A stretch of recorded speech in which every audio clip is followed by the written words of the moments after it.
తాకట్లో ఉన్న బంగారాన్ని విడిపించలేక వడ్డీల మీద వడ్డీలు కడుతూ ఇబ్బంది పడుతున్నారా? అయితే ఇప్పుడే సంప్రదించండి శివ గోల్డ్ కంపెనీ. మీ నమ్మకానికి మా హామీ శివ గోల్డ్ కంపెనీ. క్యాన్సర్ మహమ్మారి సోకితే జీవితంలో అంతా కోల్పోయినట్టే అని ఎందరో భావిస్తుంటారు. వ్యాధి నిర్ధారణ అయినప్పటి నుంచే జీవితం పట్ల ఆసక్తి, రేపటి పట్ల భరోసాని కోల్పోతారు.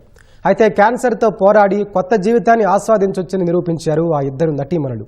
అంతేకాదు తమ అనుభవాలను బాధితులతో పంచుకుని క్యాన్సర్ రోగుల్లో స్ఫూర్తి నింపే ప్రయత్నం చేస్తున్నారు. వారే నటి Gautami, Mamata Mohan Das. Basavatarakam Indo American cancer ఆసుపత్రి సిల్వర్ జూబ్లీ ముగింపు వేడుకల్లో పాల్గొన్న వారు తమ క్యాన్సర్ ప్రయాణాన్ని పంచుకున్నారు. బసవతారకం ఆసుపత్రి రజతోత్సవ వేడుకల్లో నటి గౌతమి పాల్గొన్నారు. స్వయంగా క్యాన్సర్ ని జయించిన గౌతమి ఆ అనుభవాలను పంచుకున్నారు. క్యాన్సర్ ఎంతో ఘోరమైన జబ్బే అయినప్పటికీ అదే మన జీవితానికి ఆఖరి మజిలీ కాకూడదన్నారు. బసవతారకం ఇండో అమెరికన్ క్యాన్సర్ ఆసుపత్రి క్యాన్సర్ రోగులకు విశేష సేవలు అందించడంతో పాటు వ్యాధి పట్ల ప్రజల్లో అవగాహన కల్పించేందుకు కృషి చేస్తోందని అభినందించారు. నేను ఇక్కడ ఉండడానికి కారణం ఒకటేనండి.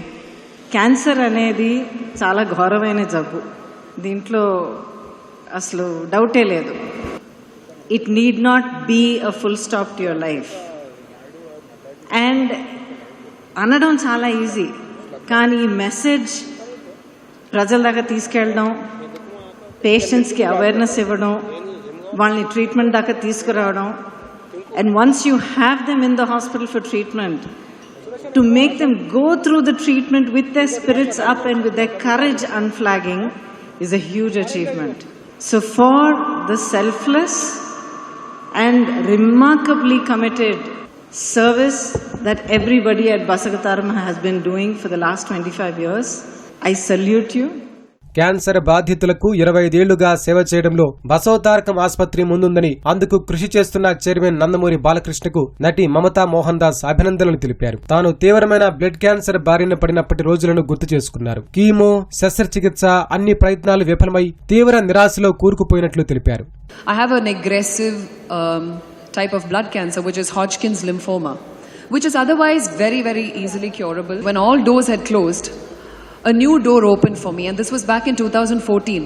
And trust me, this medicine was not available, or in fact it was in human trials in the United States.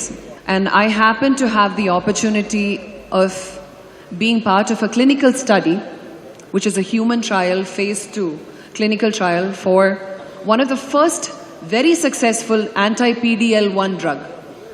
And today it is approved. In 2017 it got approved for several types of lung cancer. Very promising results in several types of blood cancer. What I want to tell people who care for people who are going through cancer is, don't sympathize with them, empathize with them. దృఢమైన సంకల్పం, జీవితం పట్ల ఆశ ఉంటే cancer ని జయించడం అంత పెద్ద కష్టం కాదని నిరూపించిన ఈ ఇద్దరు ఎందరో రోగులకు మార్గదర్శకులవుతున్నారు.